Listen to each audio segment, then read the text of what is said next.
Hey, everybody. My name is Abby Mcnany. I'm a co-creator, co-writer, co-producer, and the lead of Work in Progress. I'm really happy and honored to be here today with my dear friend. Hi, my name is Lilly Wachowaski. I'm a writer and producer.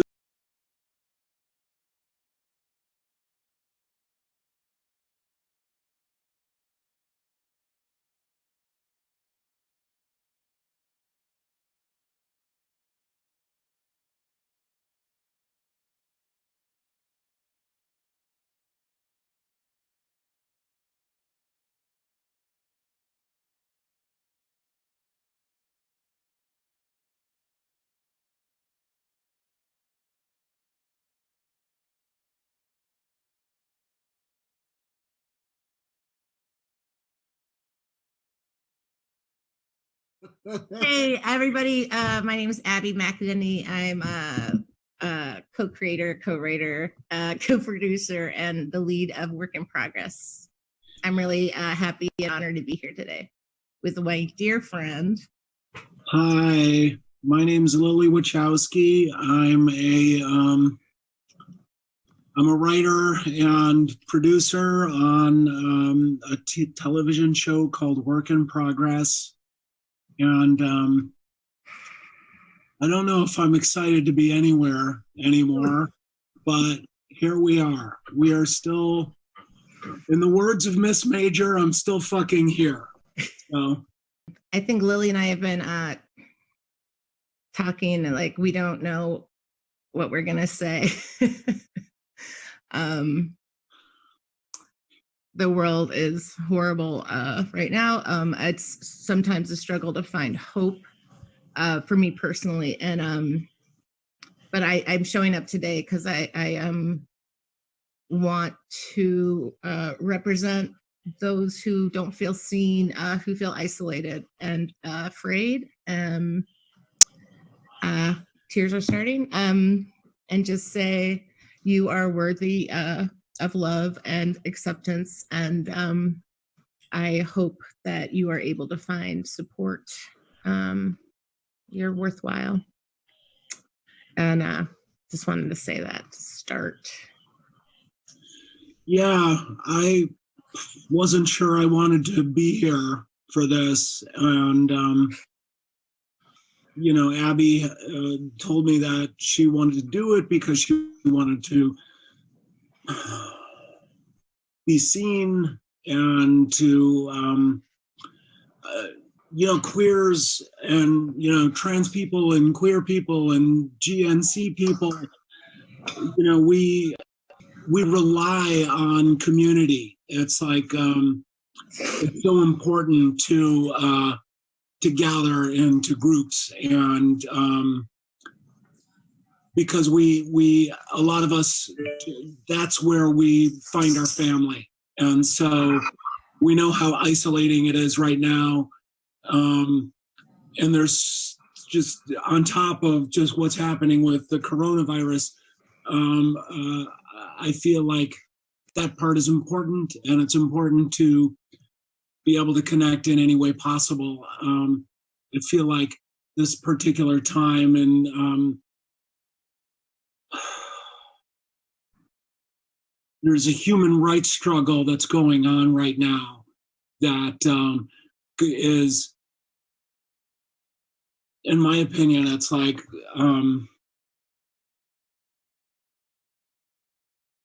we're hand in hand with queer liberation and trans liberation and Black liberation. We just have to, it's something we just have to keep pushing our shoulder to the wheel of progress, because I don't know, something's got to change. We can't do this. We've seen this, the way that this world has existed for the past 200 years, and it's broken and it does not work. And we have to do what we can and show up for each other to make change. We have to stop being so lazy. White people have to stop being so lazy. We have to all participate in this. I have to stop being lazy. And so, as somebody who was like queer and closeted for so long, I just reached a breaking point for myself and had to come out. And yeah, I don't know. Yeah.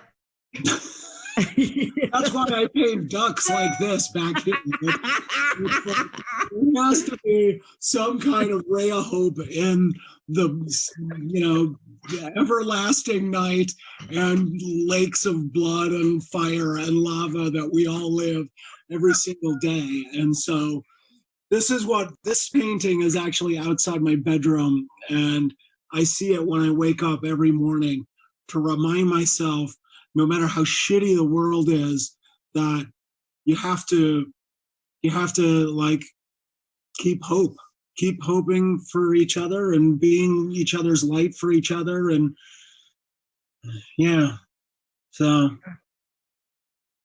yeah, I would make a swipe. I think I would edit a little, like I didn't want to do this to be seen. I wanted to do this to see others, I would say. Okay.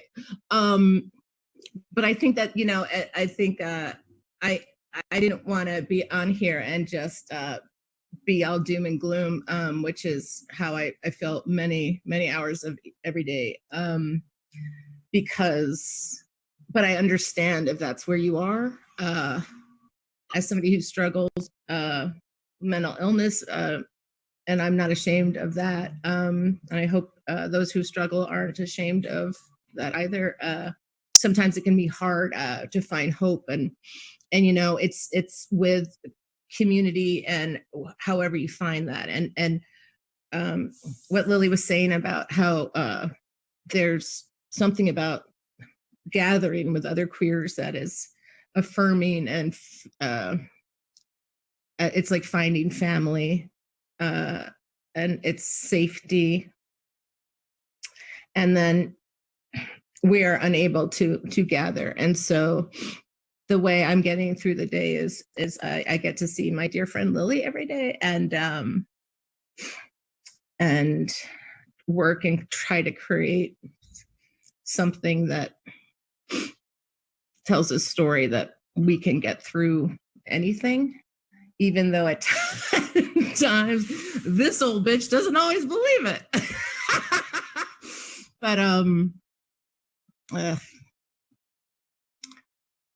yeah, and I think that's right. Like white people have to stop being so lazy, and I think a lot of that is to not be afraid to try, and like you're gonna fuck up. I'm gonna fuck up. I fuck up all the time. And then be open to realizing if when you fuck up and what you did wrong, and just we need to be better and more unified and stand up for those who can't stand up for themselves. And I'm coming from an incredible place of privilege, and I really am aware of that. And even like when I came, my family is lovely, and I have an amazing group of friends, queer and not queer, who I'm very buoyed by. And I just often think of those alone, and families that aren't open and loving and supportive, and I can't imagine the fear and agony. So, my God, you are worth it. And there are people that love you and that will love you. And I just send all good thoughts that you will find them.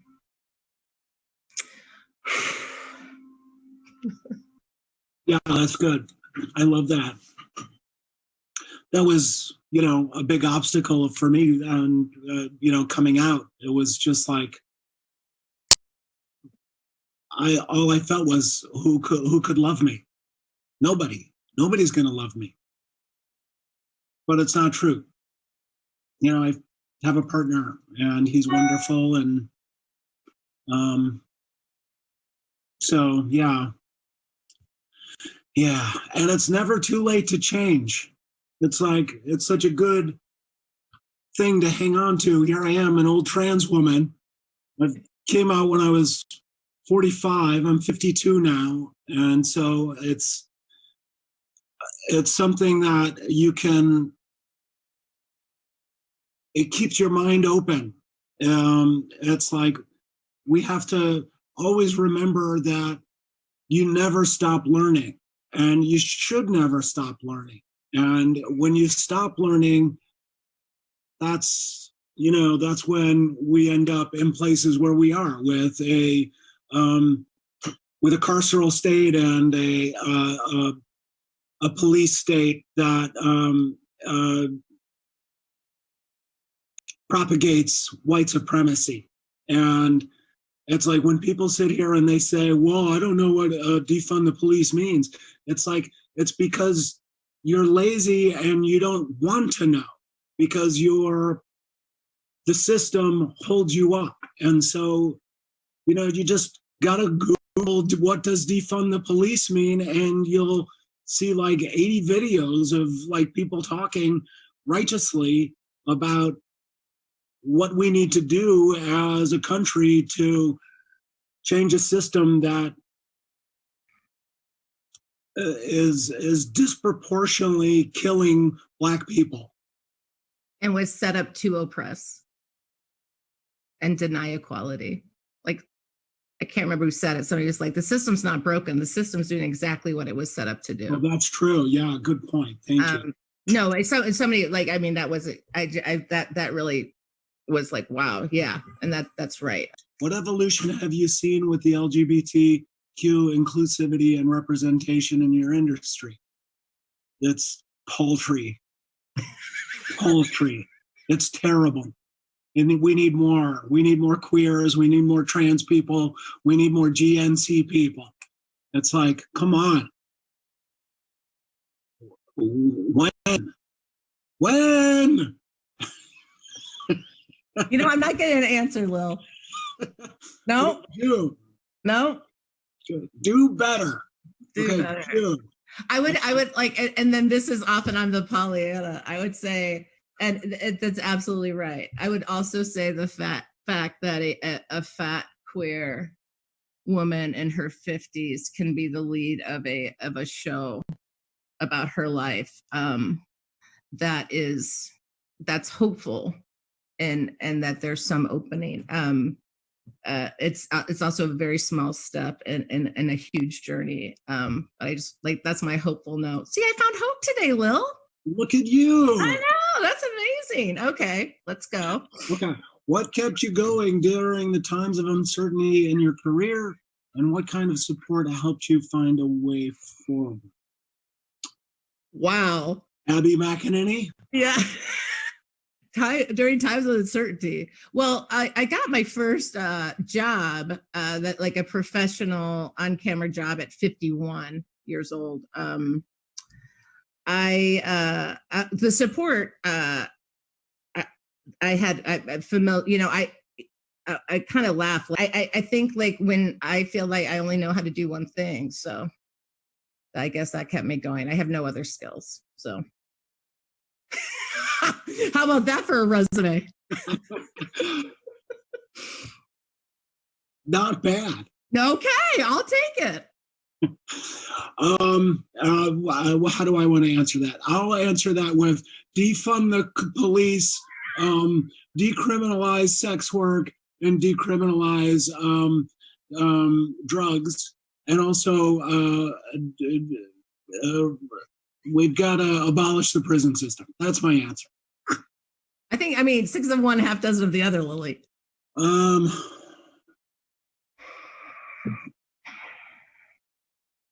don't know. Well, stop killing trans people. Stop killing Black trans women. How about that? Can we start there, please? Let's start there. And, I just think that the thing about progress is just like, it's becoming more, and it's just, we thought that we were making strides, and now we're back to, it's whatever. We all know. Okay. So when I was outed by the Daily Mail, um, I wrote this thing in the local gay newspaper, the Windy City Times, and I have this Jose Munoz quote on my wall, and it was something that I'm still trying to decipher because it's very my brain is not big enough. It's a little tiny, and it starts smoking when I try to read the queer theory in it. But it's kind of cool when I gotta. It's so long. Queerness is essentially about the rejection of a here and now and an insistence on potentiality or concrete possibility for another world. And so, like, that speaks to my the potentiality of living my truth, and like the potentiality of like people being living in my truth as an example for others to experience that potentiality. And so I don't know if that's what it means, but that's what like one of the takeaways that I get from reading that sentence. And so, you know, in the same way, the like me seeing trans people helped me get out of the closet and find the courage. And that courage is like such a fucking hard thing to do. I mean, Yeah. I'm so scared all the time of everything, and like I don't know where courage comes from. I don't even know if I have it. It's just like what is the option besides being, you know, it's death. So it's like I have to try. And I would say, you know, I think it's because Lily, I think you know this. I find you so courageous and brave, and I often call Lily my warrior because she just has my back 1,000%. You know, in this new world that I was privileged enough to join of television last year, and so it's funny, like, you know, somebody was like, "Oh, you're so brave, Abby." I'm like, I'm a fucking scared chicken shit. I feel nervous all the time, and but I look at you, Lily. I think you're the most courageous person I know. So, well, thanks for nothing, Mcnany. All right. Talking about a very small pool of people. I only know two people. The other one's a huge coward. I guess that's where we're going from. Okay, what else we got here? We got this. This is to you, Lily. You've always been at the forefront of progressive storytelling. What kind of impact can these stories have on people and this community? Well, you know, it's yeah, I don't know. You never know what's going to happen when you make a piece of art and you put it out into the world, and like how it's going to be misinterpreted by people. And whatever do you mean? Yeah. And but that's like, you know, when you I mean, art is like you have to let go of it. It's like it goes out in the world and you can't control what people are going to do with it or what they're going to say with it. And that's okay because it's like part of like a larger we're just like these tiny threads in this larger you know, tapestry of our lives. And you know, the human struggle is like it goes back through history, and I don't know, all the stuff that influences me as an artist, and you know, exponentially it goes back and back and back. And so like you never know what kind of impact you're going to make. And you know, one thing that is like super gratifying to me as like having been a part of, you know, films that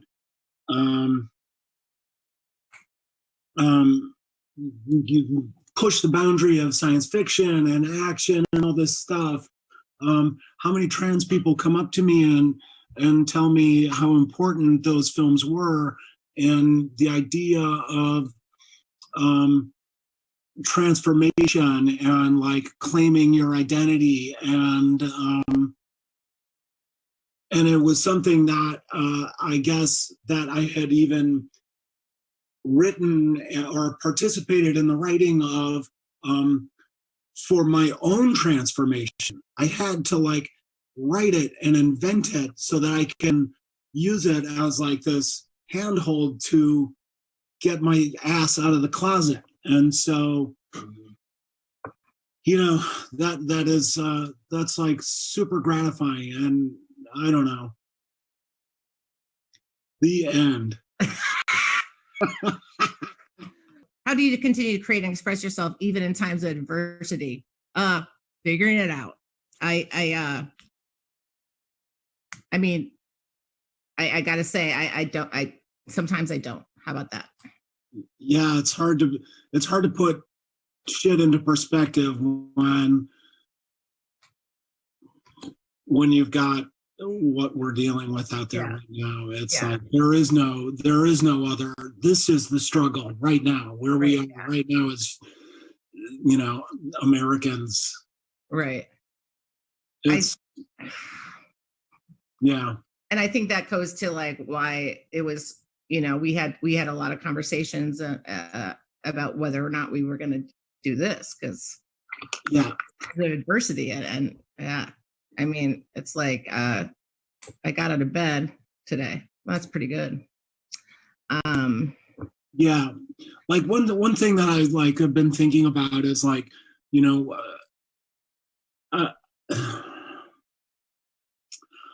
there was like something that was disappointing to me when there was like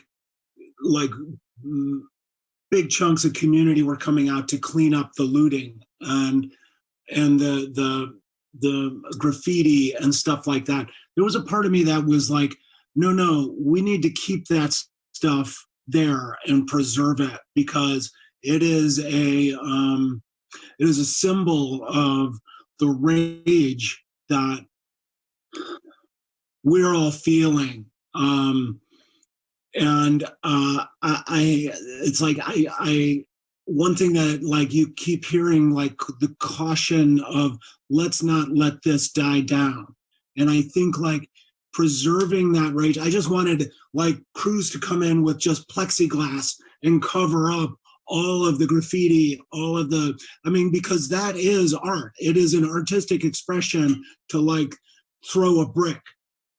You know, that is a form of creation, even if there's like a cool Gwendolyn Brooks line that Bill Ayers like would recite to, I heard him recite a couple of times, and it's about I can't remember the poem, but it's about I will create a whole. And I think that is like super important to remember. Like we need to like memorialize the red paint that is like covering the Columbus statue right now down in Grant Park. I think that like that form of art is super important because it's a part of a dialogue that we're having as a society. And so I don't know.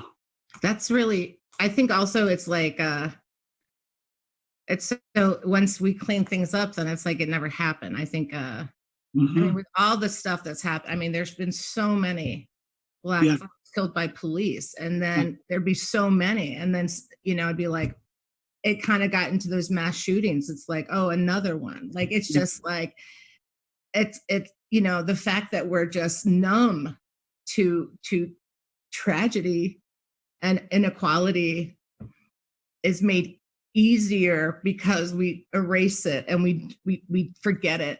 Yeah. We don't keep it alive. So that's really fascinating. Yeah, it's like the capitalist instinct to let's all go back to normal. Let's open the economy. Yeah. No, we want to deal with this rage here. This is important shit. let's not cover that up just yet, people. So, okay. How do you empower other people in your community, either inside or outside the entertainment industry? I would hope that people the way that we're going to see more queer stories and more Black stories and more non-binary stories and more gender non-conforming stories and more trans stories and more people who are in like poor stories and all the others that are shunned aside by not only our communities but by Hollywood. How that changes is by hopefully like, let's start telling our stories. And I myself was very lucky, like Lilly came on board to this show, and that's why I get to be on Showtime. It's because Lilly Wachowaski decided to come out of retirement. I'm always like, I'm really sorry about that, Lilly, to come and help me tell my story. And so, but that wouldn't have happened unless I started telling my story. I don't know. I just hope the way that we get the stories should be told by people who are living them. We other people should not be telling our stories. So I would just hope that, and I got to say, I did not do it on my own, right? Like it took a figurative village to make this happen. And there's so many people from the very beginning that were involved. And again, that is privilege. I'm aware of that, but that's how I think we're going to start seeing more, as if. Yeah. I also would say that it's like important not to tokenize those people either. It's like if you have commitment to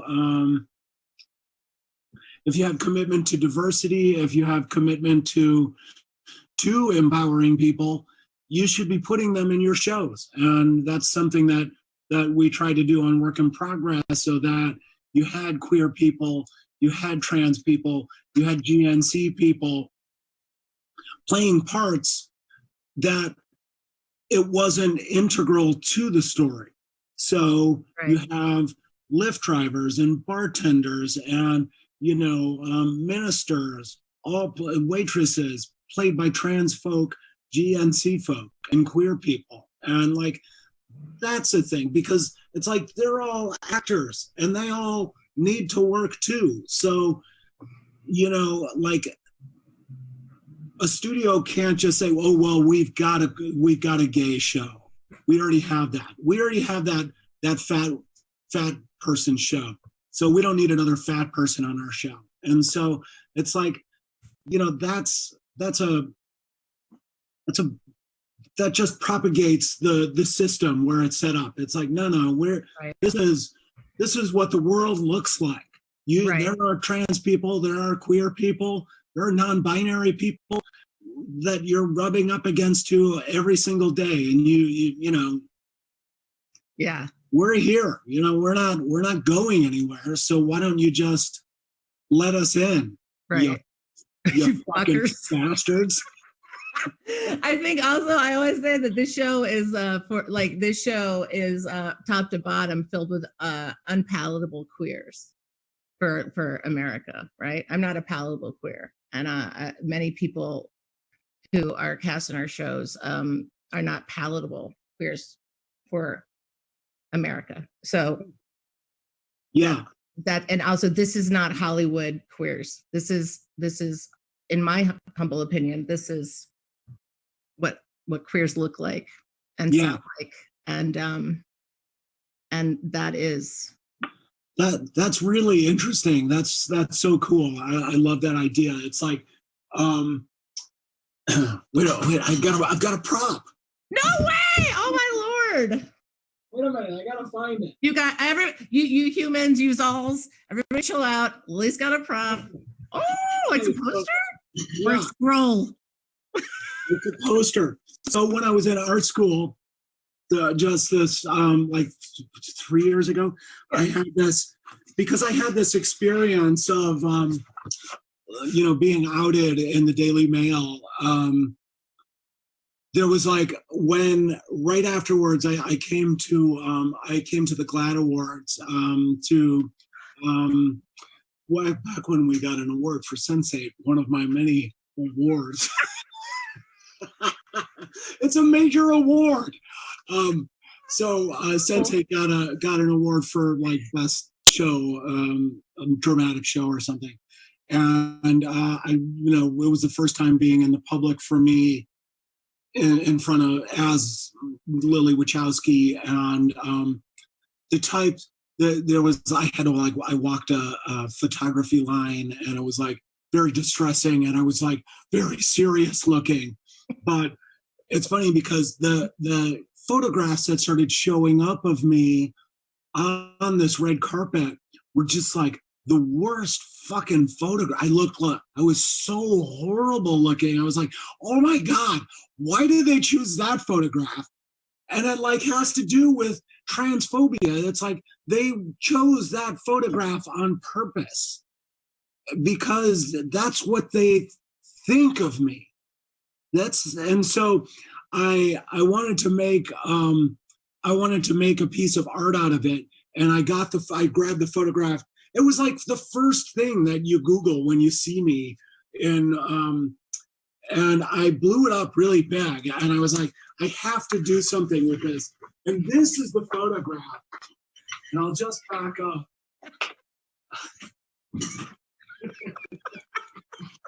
Dun, dun, dun. The trans person's coming for you and your children.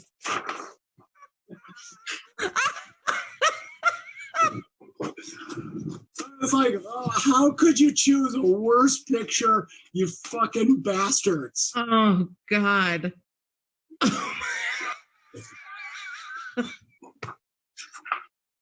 So whoever's out there who took this picture, I blame you. Yeah. The trans mafia is coming to get you.